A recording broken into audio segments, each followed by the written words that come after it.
भगवान देवादिदेव महादेव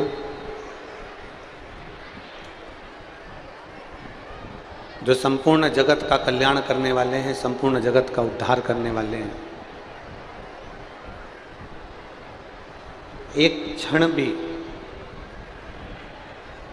यदि उनकी अविरल भक्ति हमको मिल जाए, एक क्षण अगर हमें देवादिदेव महादेव की अविरल भक्ति प्राप्त हो जाए, एक क्षण भी अगर हम भगवान शंकर की भक्ति में जुड़े हैं, तो ये निश्चित है कि हमारा बार बार जन्म नहीं होगा, हम देवादिदेव महादेव के चरणों में जाकर विलीन हो जाएंगे, ये निश्चित।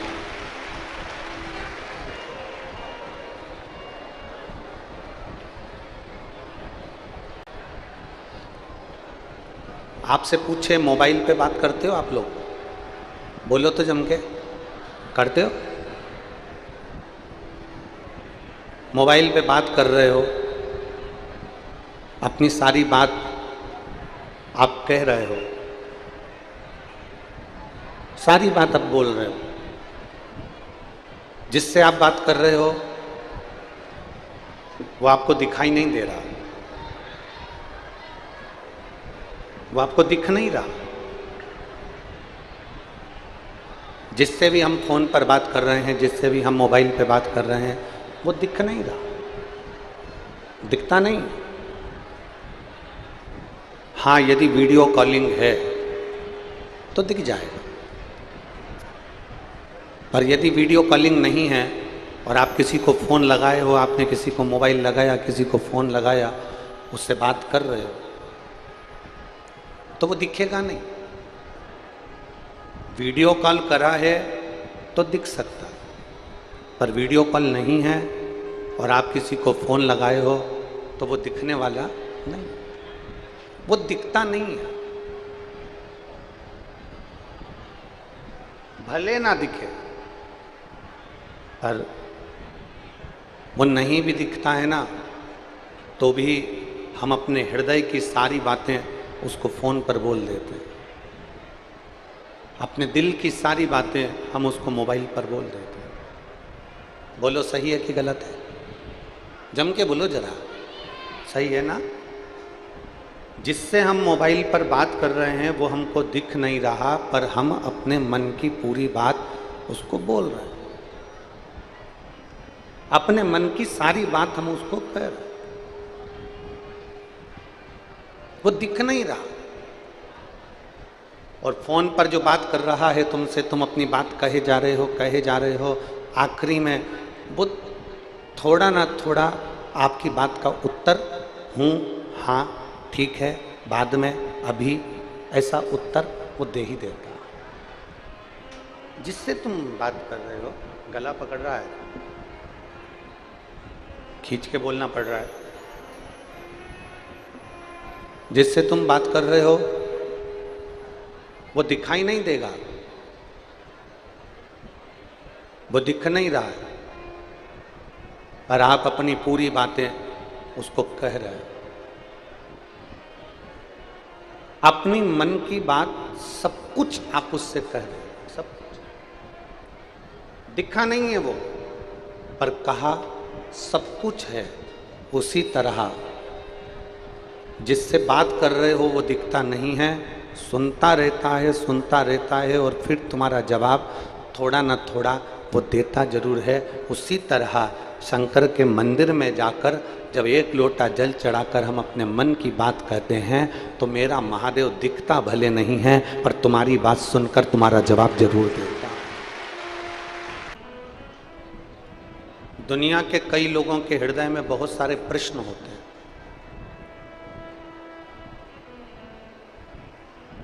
कोई कहता है कि ईश्वर है, भगवान है, कोई कहता है ईश्वर है ही नहीं, भगवान है ही नहीं।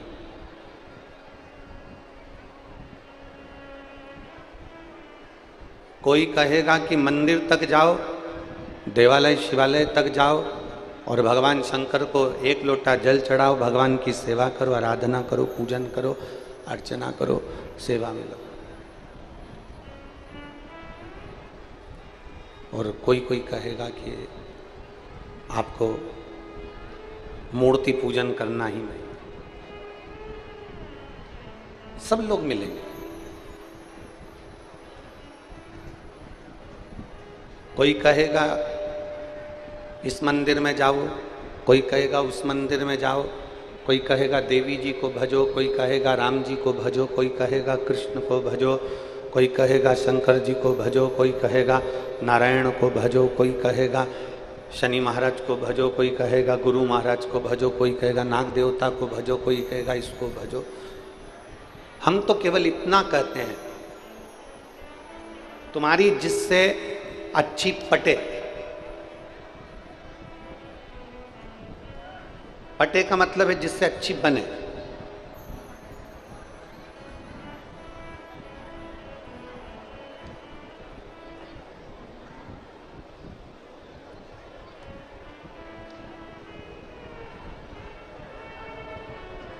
जिससे तुम्हारी अच्छी बन जाए, जिस देवता से तुम्हारी अच्छी लगन जुड़ जाए, जिस देवता से तुम्हारा मन जुड़ जाए, जिस देवता से तुम्हारा चित्त जुड़ जाए, जिस देवता से तुम्हारे मन की बात हो जाए, हम तो उतना कहते हैं कि जिस देवता से तुम्हारे हृदय का भाव जुड़ा हुआ है, उस देवता को भजना प्रारंभ कर दो, वो तुम्हारी नैया पकड़कर पार कर ही दे। निश्चित है।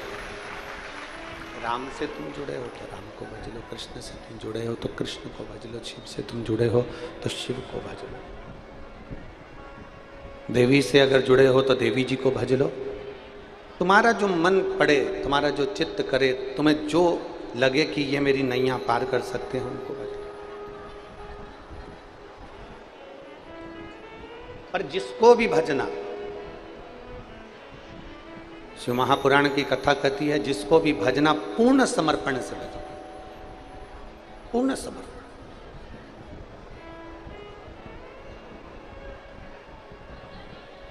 दो तरह के व्यक्ति होते हैं, बहुत ध्यान लगाकर सुनिएगा कथा को। इस तपती हुई धूप में तुम लोग अपने अपने घर से निकल कर आई हो, छाता लेकर, धक्का मुक्की कर कर जहाँ तहाँ जगह निकाल कर बैठ गए हो। तुम लोगों को तो जगह भी मिल गई, पर कई लोग ऐसे हैं जो धूप में छाता लगा लगा कर बैठे हैं। बहुत ध्यान से सुनना। दो तरह के व्यक्ति होते हैं, एक वो जो कहीं नौकरी करता है, सर्विस कर रहा है, और दूसरा वो जिसकी खुद की दुकान है, जिसका खुद का व्यापार है। स्वयं की दुकान, स्वयं का व्यापार, स्वयं की दुकान। ये अमलेश्वर की लाखों की भीड़ में ऐसे व्यक्ति होंगे जो कोई नौकरी वाला भी है तो कोई दुकान वाला भी, कोई सर्विस कर रहा है, कोई बिजनेस कर रहा है, दुकान का। दोनों में क्या अंतर है? नौकरी करने वाले में और व्यापार करने वाले में क्या अंतर है? सर्विस करने वाले में और दुकान करने वाले में क्या अंतर है? सर्विस कर रहा है, नौकरी कर रहा है उसमें, और जो दुकान कर रहा है, व्यापार कर रहा है, उसमें क्या अंतर है? शिव महापुराण की कथा कहती है इसमें सबसे बड़ा अंतर यह है कि नौकरी करने वाला, सर्विस करने वाला 5 बजे अगर ऑफिस की छुट्टी होती है तो वो 4 बजे से घड़ी देखना चालू कर देता है। कौन? जम के बोलो जरा, जम के। सर्विस वाला। नौकरी वाला 4 बजे से घड़ी देखना चालू कर देता है, 4 बजे से घड़ी को देखना प्रारंभ कर देता है कि मेरी 5 बजे छुट्टी होगी, मुझे 5 बजे ऑफिस से जाना है, 5 बजे मुझे जाना है, 5 बजे मुझे जाना है, 5 बजे मुझे जाना है, 5 बजे मुझे जाना है। नौकरी वाला, सर्विस वाला 4 बजे से अपनी घड़ी देखना चालू कर देता है। क्यों? क्या कारण? 4 बजे से वो घड़ी देख रहा, ये नौकरी वाला, सर्विस वाला। और दुकान वाला, दुकान वाला घड़ी नहीं देखता। रात के 10 बज रहे हैं ना, दुकान मंगल कर रहा है और कोई ग्राहक आकर खड़ा हो गया तो ग्राहक आते से ही वो 10 बजे रात को भी सामान देगा जरूर। अगर 10 बजे रात को भी कोई ग्राहक आ गया तो वो दुकान बंद करते करते करते करते भी अपना सामान जो है वो देगा। नौकरी वाला 4 बजे से घड़ी देखना चालू कर देता है और व्यापार करने वाला जिसकी खुद की दुकान है वो घड़ी नहीं देखता, जाते जाते भी ग्राहक आ जाए तो उसको देकर फिर जाता है। उसका केवल एक कारण है कि नौकरी वाला घड़ी इसलिए बार बार देखता है क्योंकि उसका नौकरी के प्रति पूर्ण समर्पण नहीं है, और दुकान वाला घड़ी इसलिए नहीं देखता क्योंकि वो पूर्ण अपने व्यापार की ओर समर्पित होकर चलता है।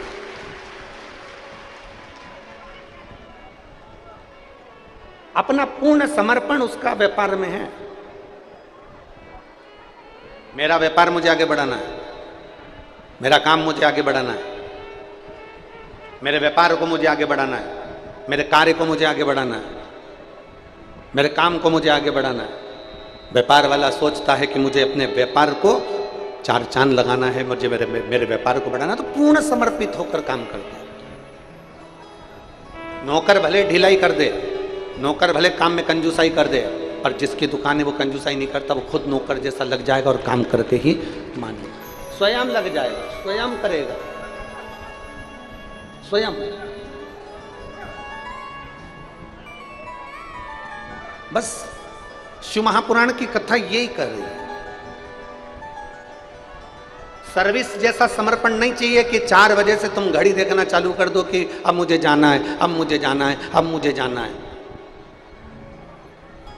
आप में से कई माताएं ऐसी बैठी हैं, कई बहुएं ऐसी बैठी हैं, टीवी पर कथा सुन रहे हैं, कई भाई बहन ऐसे बैठे हुए हैं जो 40 साल की जिनकी उम्र है, 45 साल की उम्र है, और उन्होंने अपने जीवन को सोच लिया अब तो मेरा जिंदगी खत्म हो गई, अब मेरे से बनता नहीं है, अब तो मैं मरने वाला हूँ, अब तो मेरा शरीर बेकार हो गया, अब तो मैं किसी काम का ही नहीं रहा, अब तो मैं परेशान हो गया, अब तो केवल अब अंतिम क्षण 40-45 की उम्र में तुम कह रहे हो कि अब मेरे शरीर से नहीं बनता। 40-45 की उम्र में तुम कह रहे हो कि मेरा शरीर काम नहीं करता। 40-45 की उम्र में तुम कह रहे हो कि अब मैं किसी काम का नहीं रहा।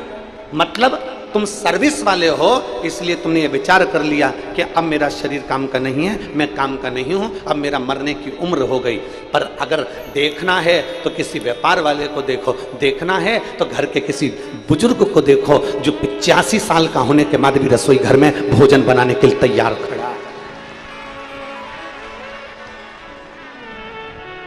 उसको देखो, उससे थोड़ा ज्ञान लो, उससे थोड़ा सीखो।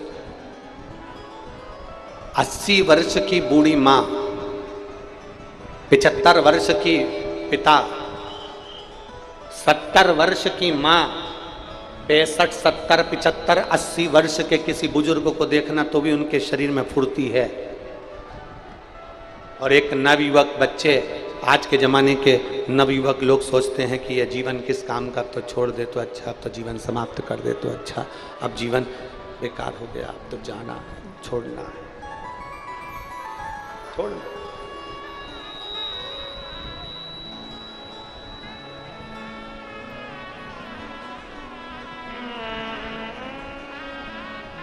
महाराज, अरे देख लिया संसार हमने, देख लिया सब मतलब के यार हमने, देख लिया झूठे नाते झूठे रिश्ते, झूठे नाते झूठे रिश्ते, अरे झूठा है संसार हमने देख लिया सब मतलब के यार हमने देख लिया संसार हमने देख लिया सब मतलब के यार हमने देख लिया। ये संसार सागर में एक सर्विस वाला है, एक दुकान वाला है। सर्विस वाला समय देख रहा है, दुकान वाला समय नहीं देख रहा। वो समय देखता ही नहीं, समय नहीं देख रहा। उसको मालूम है भगवान ने जितनी मुझे जिंदगी दी है, परमात्मा ने मुझे जितना जीवन दिया है, भगवान ने मुझे जितना जीवन दिया है, उस जीवन को मुझे अच्छे से जीना है, बहुत अच्छे से।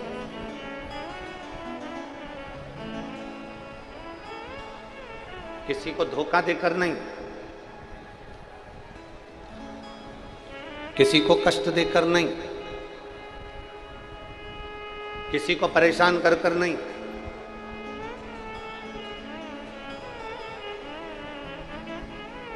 अपनी जिंदगी को जीना है तो लोगों का भला कर कर जीना है। एक कथा आती है, चंद्रवंश में एक नंद नाम के राजा हुए।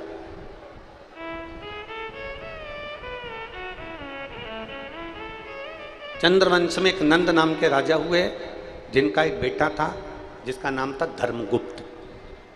क्या नाम है उसका? जम के बोलो जरा। धर्मगुप्त। फिर से बोलो नाम। धर्मगुप्त। चंद्रवंश के एक राजा थे नंद, जिनका एक बेटा था धर्मगुप्त। नंद राजा का बेटा धर्मगुप्त अपने पिता के बतलाए हुए मार्ग पर चलता था और पिताजी जो कह देते थे वैसा वो करता था, पिता के अनुकूल चलता। अच्छा, भगवान बनाता भी है ना तो बड़ा सोच समझ के बनाता है।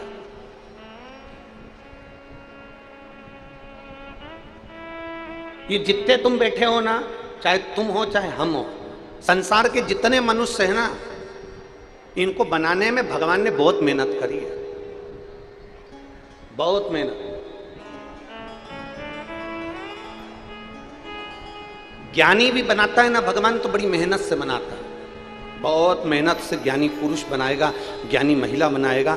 बहुत ज्ञानी अगर भगवान बना रहा है तो बहुत मेहनत से बनाता है।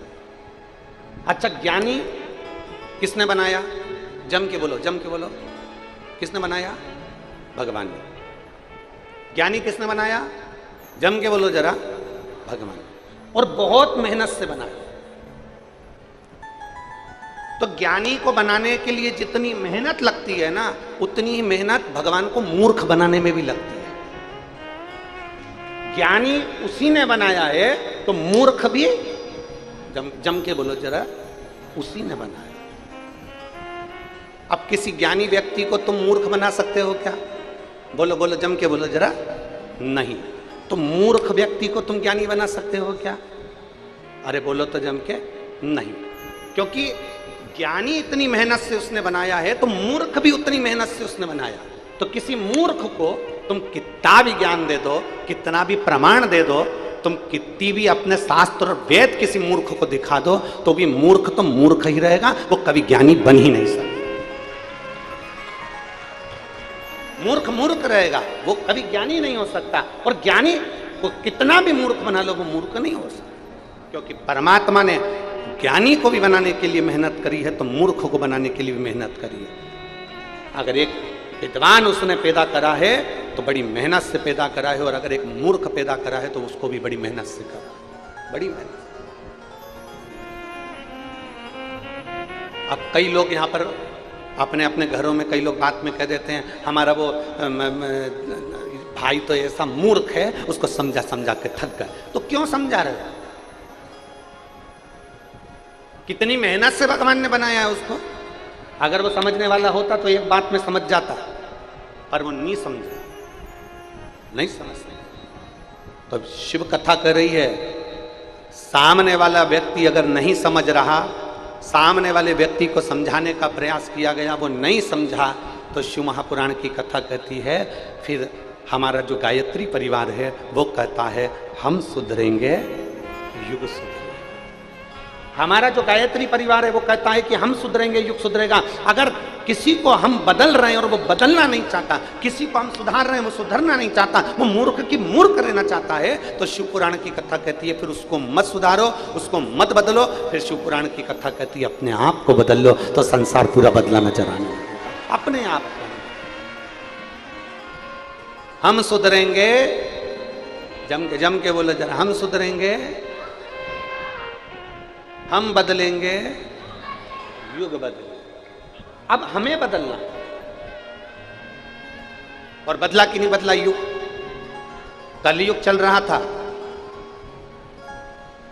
लोगों ने मंदिर छोड़ दिए थे, शंकर जी के मंदिर में ताले पड़े रहते थे, शंकर जी के मंदिर में कोई पानी डालने नहीं जाता था, कोई जल चढ़ाने नहीं जाता था, कुत्ते बैठे रहते थे, जाले हो जाते थे, शंकर जी के मंदिर में जानवर थे।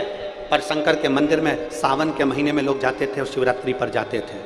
कावड़ लेने के लिए कुछ लोग जाते थे, कावड़ भरने के लिए कुछ लोग जाते थे। सावन के महत्व को कौन जानता था? हर महीने शिवरात्रि आती है, ये कोई नहीं जानता था।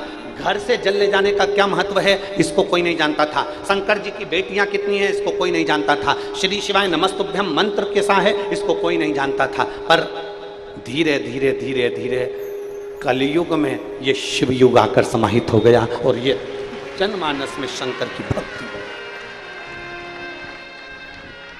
और कलयुग में शिव युग आया है, मेरे बाबा ये तेरा रचाया। ये जो भजन की लाइन है, हमारे झांसी वाले चतुर्वेदी जी हैं, शिष्य हैं, उनकी धर्म पत्नी ये भजन बनाई थी। अब तो लोगों ने इसको अपनी अपनी एल्बम में गा दिया, पर इस भजन का निर्माण झांसी वाले चतुर्वेदी जी की धर्म पत्नी ने किया था कि कलयुग में शिव युग आया है, महादेव ये तेरा रचाया। कलयुग में शिव युग आया और मेरे शंभू ये तेरा रचा।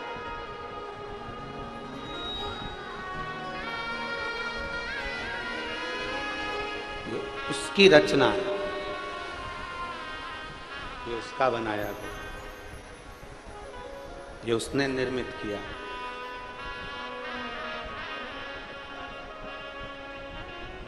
एक बात आप लोगों से पूछें, छत्तीसगढ़ वालों, जरा जवाब देना, और आस्था चैनल के सामने बैठकर जो कथा सुन रहे हैं वो भी जवाब देना।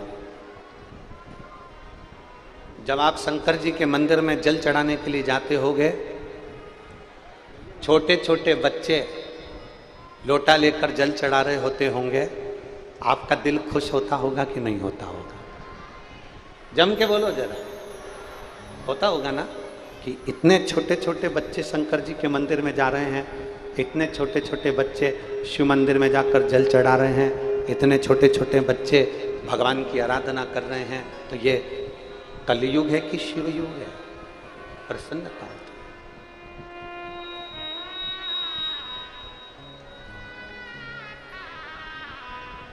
कितनी प्रसन्नता।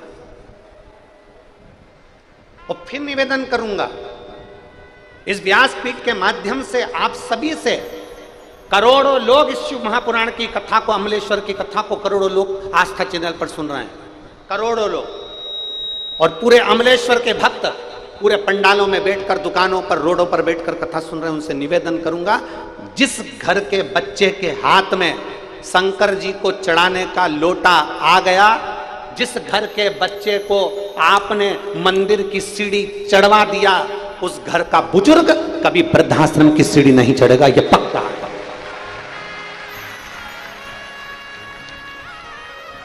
वृद्धाश्रम की सीढ़ी घर के बुजुर्ग जब चढ़ते हैं, जब बच्चे मंदिर तक जाना नहीं सीखते। जो मंदिर जाना चालू कर दिया, उसके मन में भगवान के प्रति भाव जागृत होगा। भाव जागृत होगा तो वो अपने माँ बाप को कभी कष्ट नहीं दे सकता, अपने घर के बुजुर्गों को कभी कष्ट नहीं दे सकता। जिसके अंदर संस्कार ही नहीं होगा तो वो कष्ट देगा। इसलिए निवेदन है कि गांव में फसल बिगड़ रही है और शहरों में नस्ल बिगड़ रही है। उस नस्ल जो बिगड़ रही है उसको सुधारना।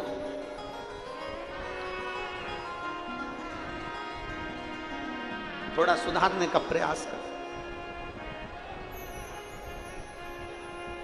चंद्रवंश के राजा नंद के घर में एक बेटे हुए जिनका नाम था धर्मगुप्त। धर्मगुप्त मंदिर, देवालय, शिवालय जाते, आराधना करते, अर्चना करते, पूजन पाठ सब किया करते, सब। चंद्रगुप्त। धर्मगुप्त सब काम करते, भगवान की भक्ति, अविरल भक्ति, भजन, कीर्तन, स्मरण। अब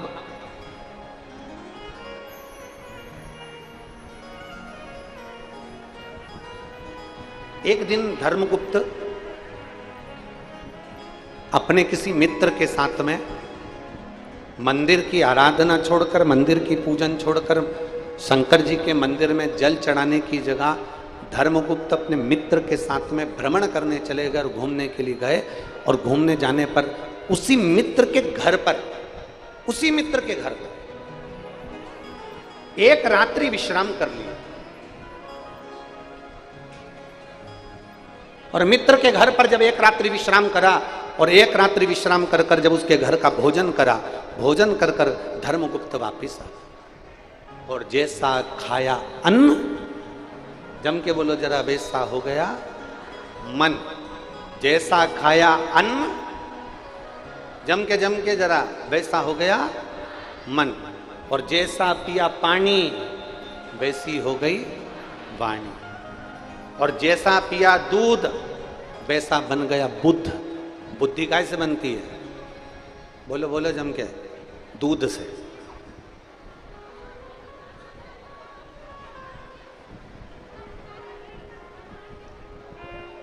पहले लोग गाय का दूध पीते थे, गौ माता का। आज लोग गाय का दूध पीते हैं, जम के बोलो जरा, भैंस का। भैंस का दूध पी रहे हैं ना, इसलिए सास बहू के आगे कितनी भी बीन बजा ले और बहू सास के आगे कितनी भी बीन बजा ले, बाप बेटे के आगे कितनी भी बीन बजा ले और बेटा बाप के आगे कितनी भी बीन बजा ले, गुरु चेले के आगे कितनी भी बीन बजा ले और चेला गुरु के आगे कितनी भी बीन बजा ले। भैंस का दूध पिया है तो कितना भी हारन दे लो, भैंस टस से मस नहीं होती। उसी तरह आज का व्यक्ति टस से मस नहीं होता।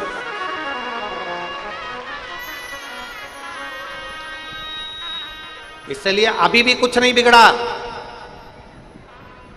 अपने अपने घर में एक एक गौ माता की सेवा जरूर करो और घर के अंदर गौ माता जरूर रखो, जरूर रखिए,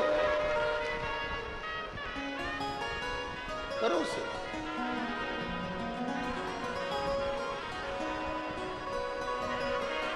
अरे गौ माता की सेवा करो रे, सेवा करो तो मेवा मिले।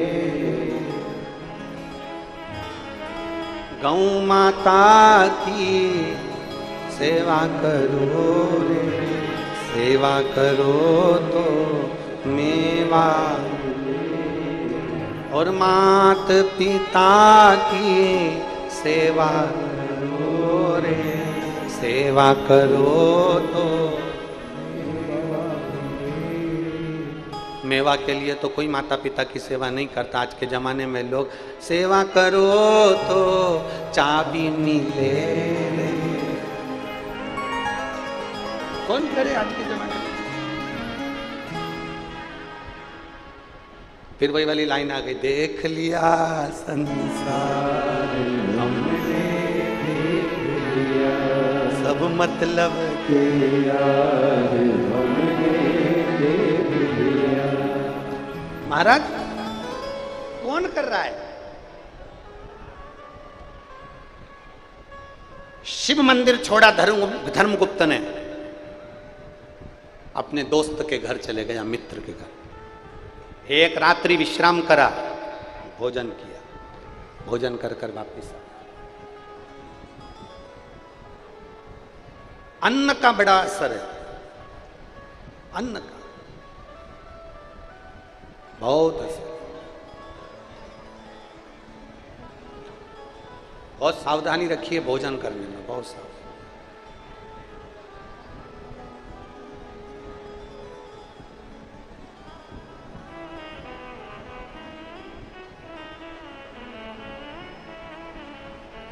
एक बात आप लोगों से कहना चाहेंगे, अच्छी लगे तो स्वीकार कर लेना, नहीं लगे तो खारू गंगा में विसर्जन कर, ठीक है?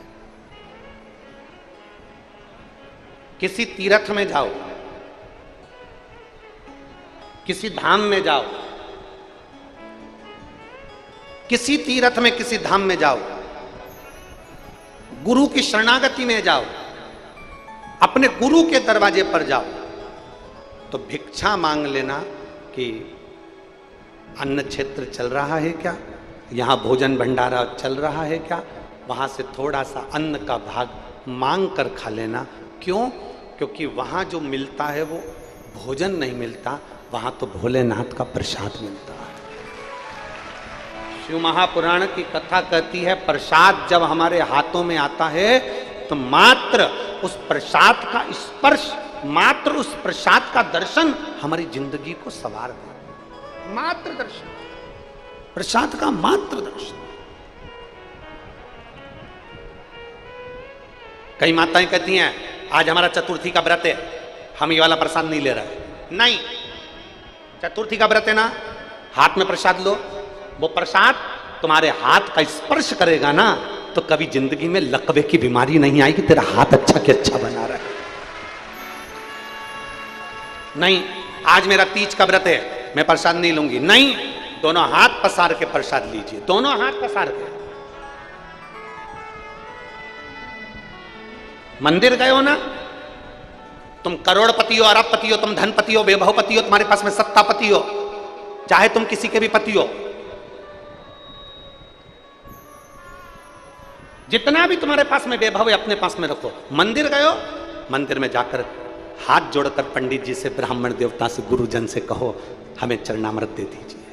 हाथ पसार कर लीजिए चरणामृत को, हमें चरणामृत दे दीजिए। किसी पवित्र नदी के तट पर गए हो, उसका आचमन और उसका जल का छींचन लीजिए।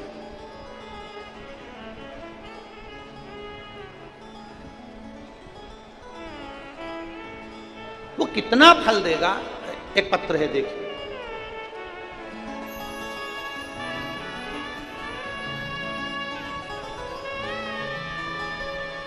शिवानंद साहू, लोकेश्वरी साहू, ग्राम अरसनाश पाटन। क्या लिखा है? अरसनारा, सही है? अरसनारा पाटन, जिला दुर्ग, छत्तीसगढ़। कहीं बैठे हो तो हाथ हिला सकते हैं, अगर कहीं बैठे हो तो अपना दोनों हाथ हिला सकते हैं। शिवानंद साहू, लोकेश्वरी साहू। पत्र को आप लोग एलईडी पर पढ़ सकते हैं, आपके सामने जो एलईडियाँ हैं, टीवी हैं, उस पर भी आप पत्र पढ़ सकते हो।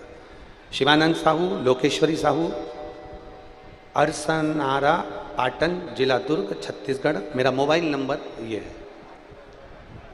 गुरुजी, एक लोटे जल का मैं क्या वर्णन करूं।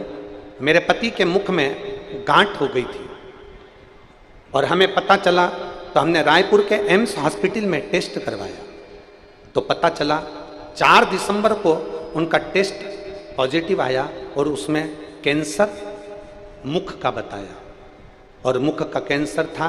गुरुजी ने अब कैंसर तो बता दिया, इतनी बड़ी बीमारी को सुनकर चिंता तो होती है, टेंशन तो होता है। गुरुजी, तब इतनी बड़ी बीमारी सुनकर आपका जो रात्रि को 9:15 वाला उपाय है, शंकर को जल चढ़ाना और उस जल को लाकर आचमन कराना, वो हमने हमारे पति को कराना प्रारंभ करा।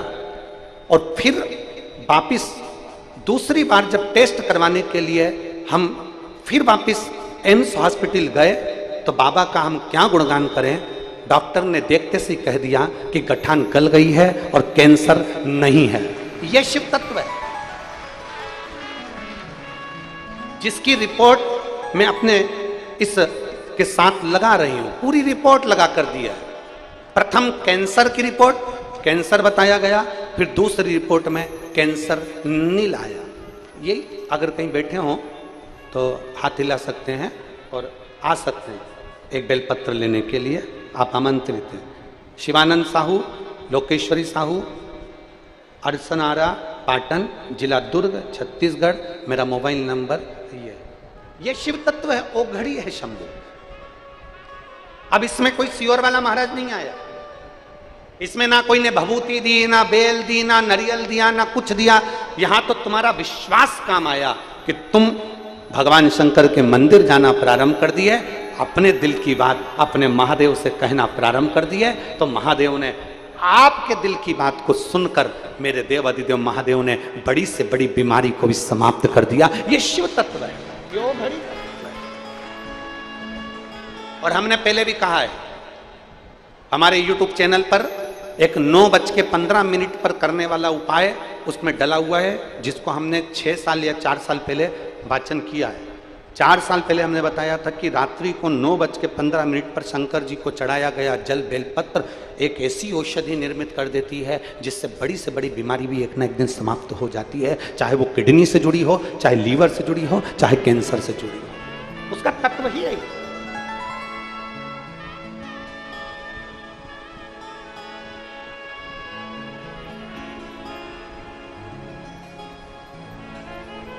एक जीवन की सार्थकता सिद्ध होती है उसमें, एक आनंदता सिद्ध होती है उसमें। और शंभो शरणे मांगू घड़ी रे दुख दया करीन दर्शन शंभो शरण मांगो घड़ी रे दुख काटो दया करीन दर्शन। शिव तत्व की प्रबलता आपके विश्वास में है।